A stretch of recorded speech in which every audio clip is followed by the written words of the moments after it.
This is Chip Maxwell, and you're listening to the Retire Smart podcast with David Brooks. David shares an exciting behind-the-scenes look at his recent visit to the Chicago Board Options Exchange, where he rang the closing bell to celebrate the launch of a new ETF. The conversation then shifts to Washington as David and Chip break down the latest developments in Trump's spending bill, fiscal responsibility, and the political roadblocks preventing meaningful debt reform. Well, David, we'll get to the news eventually, but you were in Chicago recently, and literally you were making some noise. Tell the folks about it. Yeah, I had the honor of ringing the closing bell at the Chicago Board of Options Exchange. So this is where all the options trade on what's called SPX around the globe. And it's also where the VIX, the Volatility Index options trade in two giant pits right next to each other. And that was quite the experience. We were there actually launching an ETF. So on this exchange is where a lot of exchange-traded funds trade. Ironically, at this very building, going back to 1999, I traded on that floor when they actually had the futures trading right on that floor. That has just moved down the street in Chicago. But basically, I started my career. I was a commodities trader for a short period. And for just 2 days, Payne Weber, my old employer, sent me up there, and I got to actually work the floor. And if you've never seen the movie Trading Spaces, Trading Places, my wife's HGTV show. Sorry, I'm throwing wrong reference. But with Dan Aykroyd and Eddie Murphy, it's a classic where that was on the NYMEX exchange in New York, but they were trading OJ futures. And that's what it was like literally back in the day. Everything was hand signals. So E.F. Hutton is trying to buy from Merrill Lynch. I went 3,000 shares, right? And you would signal half, quarter, and we traded in fractions by hand signals, right? And I try to get the young people, what do you mean fractions? They couldn't even do the math, you know? And so it was a lot of fun. But anyway, being back on that floor afterwards was quite the experience. Now, I'll tell you, what was really cool is we were there, we got to talk with a lot of people in the exchange for about 2 hours prior to closing. And then the official who was there to give us the tour, he goes, we have to finish the tour before you're allowed to ring the bell.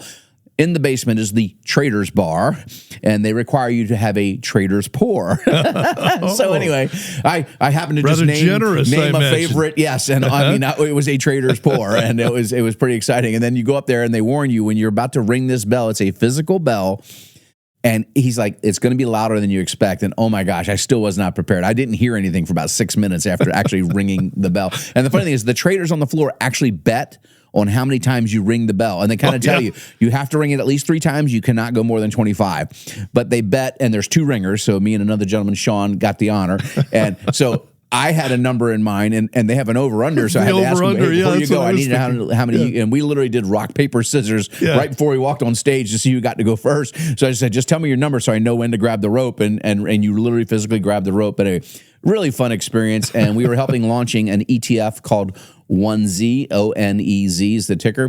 It's a buffered ETF, and the reason this is, the symbolic of launching on the exchange, that is where how buffered, which is one of our more popular portfolios, we're able to use options to reduce risk in a portfolio. And where are those options traded that reduce all that risk? Right there in that pit that you just saw a picture of if you're watching on YouTube. So anyway, quite the experience. I look forward to maybe taking some of the advisors back in the future. We may get that opportunity again next year. Radio listeners, you may want to find us on YouTube for this one. One, to see video of David actually ringing the bell at the options exchange. Also, to see a quick round of charades here when he was doing E.F. Hutton. He's holding his ear. I'm old enough. I remember the commercials. When E.F. Hutton talks, people listen. And then he's got 2 horns coming out of his forehead doing Merrill Lynch. So you've got that added feature as well if you look us up on YouTube this week. All right. Into the news we go, David. President Trump is getting some pushback on the right to the so-called big, beautiful bill. It did get through the House. The tug-of-war is on now in the Senate. And this is a headline from The Hill, a publication on Capitol Hill. GOP senators say Trump's big, beautiful bill needs spending cuts. These are people, Rand Paul, Ron Johnson, who are proven Trump allies. But, David, right before we sat down to do this show, we were talking about the fact that in his first term as president, Trump had many successes, but fiscal reform was not one of them. No, and I've talked about that. He's a populist president, I talked about it. I voted for him. Don't agree with all the things that he does or says, but I think of the choices, he was the correct choice this last cycle as well, based on what we need to have happen. And he's had some significant wins. The border was one of the things I talked about. The border and debt were my two big issues, right? Well, we got one covered. The other one, not so much. And that's where everybody was excited about Doge. And this was a 74%, I believe, in the most recent poll popularity of everybody, doesn't matter political affiliation, thinks we need to be fiscally responsible with our spending. Now, some would argue which cuts should happen and shouldn't happen, and that's going to be a personal preference. And I get it if you're receiving benefits, you don't want them cut, et cetera. And even my own nephew. So my nephew lives in South Carolina. He is in the solar industry. This bill guts the tax credits that he gets to give to clients or customers, and literally will probably shut his business down by the second half of next year if it goes through in its current form. And he literally had that phone call me yesterday. I voted for him. I really like the guy, but how do I reconcile this in my head? I'm like, well, if your product isn't good enough to sell without a tax credit, is your product really good enough? Yeah. And so, that's the thing. But again, you can't try to pick winners and losers or industries, and that's what Republicans and Democrats alike have done for years, and that's why we're in this fiscal crisis. And now with our downgrade, so we've been downgraded by all three major rating agencies, U.S. debt, $36.5 trillion in debt and skyrocketing, and this bill in its current form doesn't really cut anything until year 6. And of course, legislative and presidential elections happen between now and then, so we don't know if that would ever stick. And so they're trying to say, we're going to extend the tax cuts permanently. That's not going to happen. You're not going to get 60 votes in the Senate. So it would be reconciliation, which would limit that tax cut to 10 years. But that's going to add about $4 trillion into the debt. That's not helping. Yet Doge came through and showed us between 250 and 300 billion a year in savings. But nobody's actually implementing any of these projects, right? They showed where it is. And so that's where now, because the public pushed back ugly, this was voted on, and this bill got significantly changed. They mark them up between 11 p.m. and 6 a.m. They pulled an all-nighter. They destroyed this bill from what it was a much prettier bill, in my humble opinion, just 7 hours before they voted it through. But they passed it with one vote, right? And again, I know they felt they had to do something. That is politics. You got to give and take. But I'm sorry, the American public, and we're saying no thank you. I'm sorry, not good enough. Go back to the drawing board. Well, you mentioned Doge twice, and here's a CNBC headline. Elon Musk says Trump's spending bill undermines the work Doge has been doing.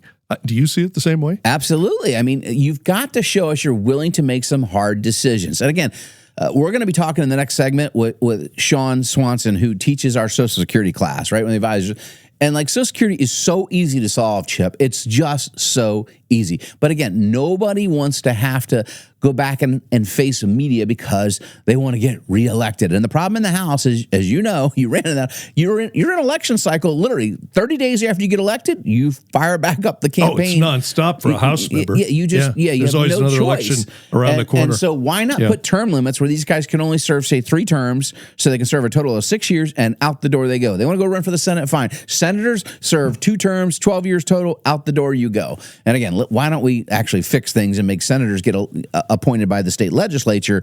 Then you might pay attention to your state legislature ballots, because that's the way it was intended. And again, most people don't know that. I'm going to go off on a history rant here, but yes. Going constitutional on us. So at least some senators, for political cover, are sounding the alarm before they start to mark up the bill. Now, do they hold the line and actually trim some spending?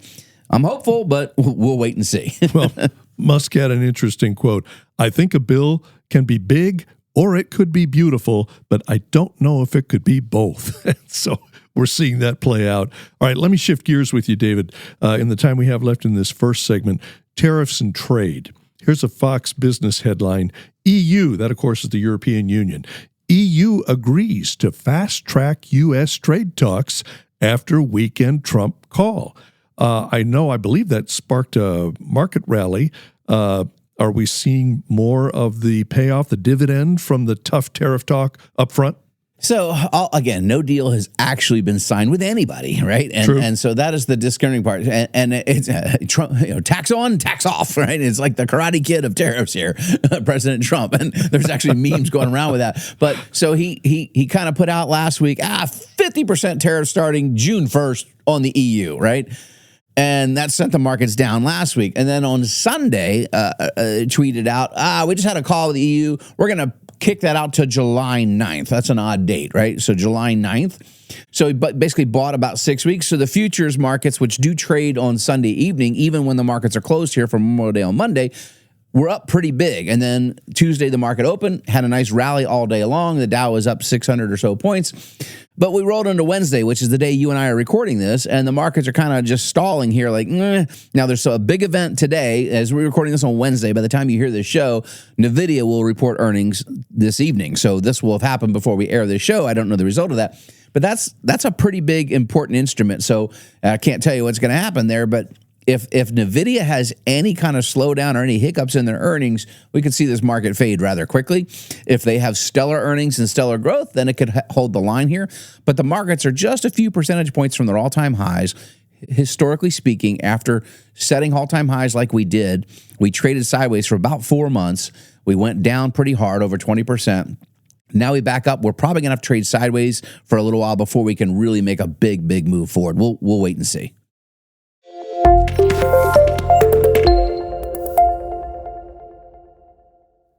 Thank you for listening to the Retire Smart podcast with David Brooks. If you want to learn how to generate lifetime income, reduce your tax bill, and maintain your lifestyle in retirement, visit retiresmartpodcast.com. And make sure to subscribe to keep up with new episodes every week.